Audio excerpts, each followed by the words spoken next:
Welcome back, everybody, to Brewbound's ongoing video coverage of the COVID-19 pandemic and its effect on the beer industry.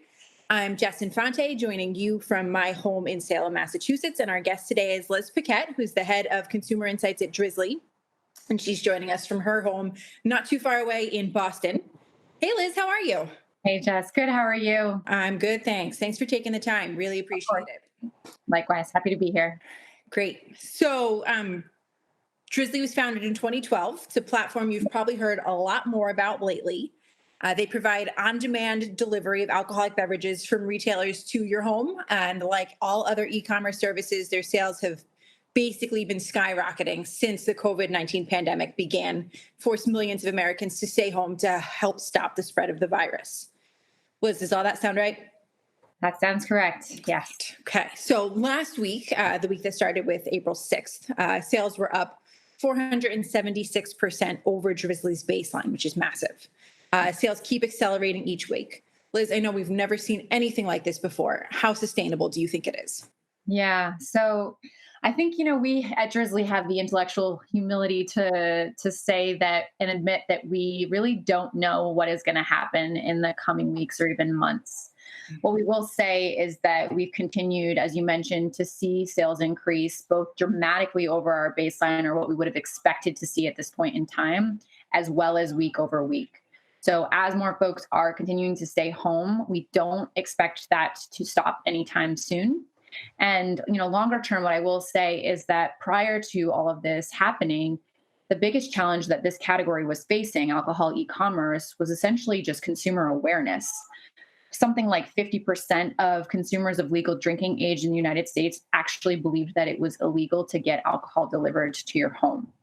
So obviously, during this time, as more and more consumers are turning to delivery services across industries as kind of a safer alternative, that has completely shifted. And I think more eyes have been open to this as a service that they can get. And I think we'll continue to expect even once we get on the other side of this.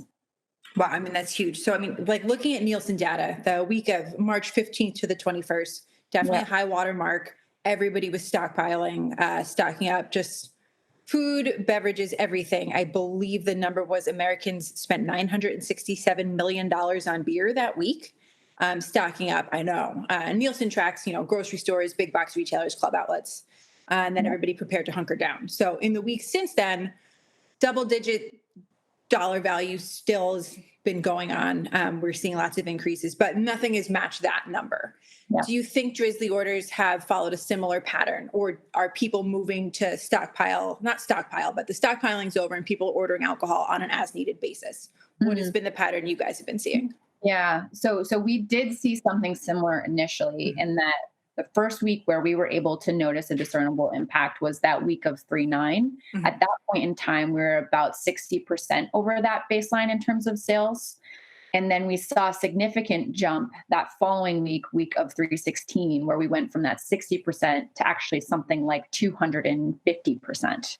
Wow. So that was a massive jump. And at the same time, too, we did notice pretty dramatic increases in average order size as well, which would play into that stock up mentality. We're something around 50% over what we typically see. However, what I will say is that we have continued to see that growth kind of week over week. Mm-hmm. We didn't have a significant of a jump that following week, but then week of 323 to week of 330, we saw another significant jump where we went from something like 267% to about 461% over baseline. So this is not something that we've seen let up. We've seen some fluctuations in average order size.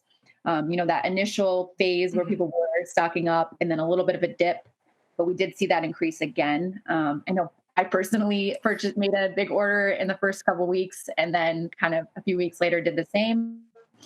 So there might be a little bit of a pattern that may start to emerge. That makes a lot of sense. So another thing that we've been able to see through Nielsen and IRI data is that people are turning to familiar brands. Some beers that have been struggling to gain traction lately, like Sam Adams Boston Lager, Sierra Nevada Pale Ale, these guys are up, which is huge. Like Boston Lager hasn't really had positive growth in years. Are you seeing this on Drizly, or are people still kind of chasing after shiny and new things? Yeah, we've seen this across category is Mhm. that people are kind of keeping with and or returning to some of the tried and true favorites. The top sellers that have been top sellers on Drizzly have remained so in these last few weeks. As you mentioned, some older brands we've seen a little bit of a resurgence, and we just haven't seen as much experimentation Mhm. with products during this time. It makes sense. I mean, the world is so crazy. Like you might as well stick with what you Yeah, know. So yeah, get a little bit of a sense of normalcy. yeah. And what's your consumer repeat rate been like? Yeah. So repeat rate, obviously depends on what time frame you're looking at. However, if we focus on 7-day repeat rate in particular, we've actually seen that double in the last few Wow. weeks. So, more folks are coming back more frequently. Mhm. Uh, and repeat buyers in particular over the last week or so have increased in terms of share. So that is something that is definitely driving a lot of this growth. Cool. And then, I mean, how this is obviously increased in repeat over, say, like 3, 6 months ago, right? Correct. Well, so the doubling that I'm talking about is within Is 7 days. Yeah. wow. Yeah. Gotcha. Yeah. That's crazy. And then, I mean, I know I have told friends who were stuck at home about Drizzly who didn't know about it before. So I feel like I've helped turn some new people onto it. How many new Thank customers you. would you? Oh, you're welcome. Like you and I talked about, I was working on a story about, e-commerce and direct to consumer and how the internet's changing the industry. And all the research I did totally does not matter anymore because everything is different. But um, I mean, how many new customers are you seeing? Yeah. So new buyers on Drizzly typically take up about 15% of sales. In the last few weeks, that has risen up to about 40% on average, Wow. which is just astronomical. That's And that's crazy. yeah, if we look at year over year in terms of new buyers, there's been Mhm. certain days where we've been something like 1,800% year over year. So new buyers have definitely been driving a significant amount of this growth. We did see a little bit of a dip this past week just in terms of that share percentage where Mhm. new buyers went down to about 35%. But if you compare that to the Sure. 15% before, it's still well beyond what would have expected. And it is also a positive sign from our standpoint, too, because that does mean some of these new buyers, like I mentioned before, are returning and repeating. Right, which is exactly what you want. Do you Right. guys have any plans in place to do anything for customer retention after everything calms down? Yeah, work in progress right now. Yeah. Our number one focus is always on, building the best e-commerce experience that we can for alcohol possible. Mhm. So that's things like focusing on personalization and recommendations, ensuring that some of the basic things that people love about going to the liquor store or their favorite wine shop are replicable online too. Getting that recommendation for this new product that you otherwise wouldn't have tried. Feeling like you're known and recognized and that we Mhm. get you. So lots of things from a product development standpoint are certainly underway. And then two, a big focus of ours in the last few weeks in particular, as we met this 2, 3, 5 times, sometimes 10 times the amount of demand was also scaling up our internal team and in Mhm. particular our customer experience team Great. to make sure that we can get back to folks quickly as possible, help direct them as needed, and resolve any issues that they may have Mhm. with the platform. Great. And now your platform really connects retailers to consumers. So, Yeah, what is your new retailer sign up situation been? yeah. So that's correct. So Drizzly is a marketplace. So Mhm. what we do is we bring retailers' shelves Mhm. online and Mhm. connect consumers directly to those local liquor stores right in their area. So what we've seen in the last few weeks is our inbound leads from retail partners are up by about 300%.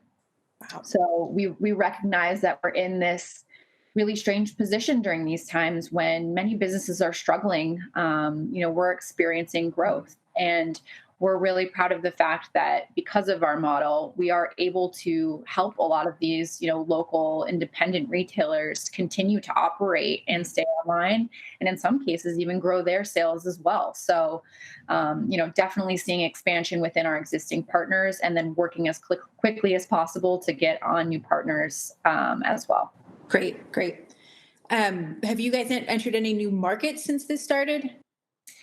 Yeah, so not new states specifically, Mhm. however, definitely expansion within existing states. Florida, or sorry, California in particular, we just had a major expansion in a bunch of new counties and areas. So we're continuing to focus our efforts both on where that inbound interest is coming from partners, and then Mhm. two, where we're seeing the highest demand across the country Mhm. to make sure that we have the supply to meet it. But we're also actively monitoring as laws and regulations are changing on a daily, hourly basis, where we can legally compliantly operate, and making sure that we're entering those markets as soon as we can. So I would expect more news around there in the coming weeks. Okay, about how many states is Drizzly available in right now? We're in approximately 31 states, Cool. That's and we also operate in Canada as well. oh wow. Right now, so we're seeing a loosening of regulations on direct to consumer sales for Yeah. producers. I know a lot of this is temporary, but craft breweries in many states have been able to sell their beer directly to drinkers through home delivery. Mhm. There's been curbside pickup, drive-through sales, a lot of creativity out there in the world, which I think the consumers have really appreciated. So, do you think this has had any impact on Drizzly orders? So we have not noticed a discernible impact on Drizly specifically as because of this. And I would say too, this is a really welcomed change. We think there's plenty of room for us all to play here. We know there's Absolutely. been a massive shift from on-prem to off-prem in recent weeks, and of course then in-store to online as more folks are staying home. But we want to share the pie, so we're happy to hear that some of these regulations are changing in certain markets, and we're also continuing to evaluate where we can best support as well. Our focus has remained on off-premise partners, but as things do continue to change, we'll keep an eye on that to see if there are additional ways that Drizzly might be able to partner and help. I mean, my assumption would be that the more understanding and adoption and appreciation for the home delivery Exactly. of beer, wine, and spirits, it's all good. So, Exactly. Yeah. To go back to what I was talking about earlier in terms of category awareness, this just mhm, helps increase that. right. So we see that as a positive for both the industry and for our business longer term. That's great. And then for a lot of breweries, they've been dabbling in e-commerce for the first time ever. So this is a whole new world to them. What advice do you have for them? What do they need to know to help their brand stand out on your platform? What kind of control do they have? What can they do to make sure that people are finding them on Drizzly and placing the order? Yeah. So one, I would encourage any breweries producers to visit us at brands.drizzly.com. And what we can do there is we actually do partner with tons of producers across North America to help build their online presence. So Mhm. there are very basic things that can be done in terms of syncing UPC, making sure we have the correct product imagery and descriptions. Our customers in particular want to know more about the products that they're buying. They like to be educated. So this is a great opportunity to tell a story about your brand. And so I would say that's number one. And then two, as I mentioned, Drizzly's model is essentially bringing retailers brick and mortar shelves online. So Mhm. distribution's key in that. So making sure that where you do have existing distribution today, that those retail partners are on Drizzly, and then Mhm. where you don't, seeing that as an opportunity to get your brand on those shelves, both in store and then online as well. And then two, I would recommend that in addition to being on Drizzly, that they do think about establishing their own presence as well. This is something that we Mhm. say to our retail partners too. If they do have that technological capability, it's a great opportunity to continue to reach their avid customer base as well. Mhm. Do firmly believe that aggregators like Drizzly, are going to be where you're going to see the biggest share longer term, and just Mhm. a great new channel for them to bring in new customers. But those things should not be competitive. We would encourage both. That makes a ton of sense. Well, I mean, anything we haven't talked about yet that you think readers need to know? I think we've covered most of it. I would just say that, Drizzly is definitely here to be a resource during these times to all, areas of the three-tier system, working with new partners to bring them online on the retail side to make sure that they're retaining that business. But also, as we were just talking about, we're here to help work with, these breweries and producers as well, to help just make sure that they're showing up in the right way to these customers online. Awesome. Well, Liz, thank you so much for taking the time. I really appreciate it. I know how busy you guys are. Likewise. Happy to. Okay. Thank you, Ben. Well, thanks.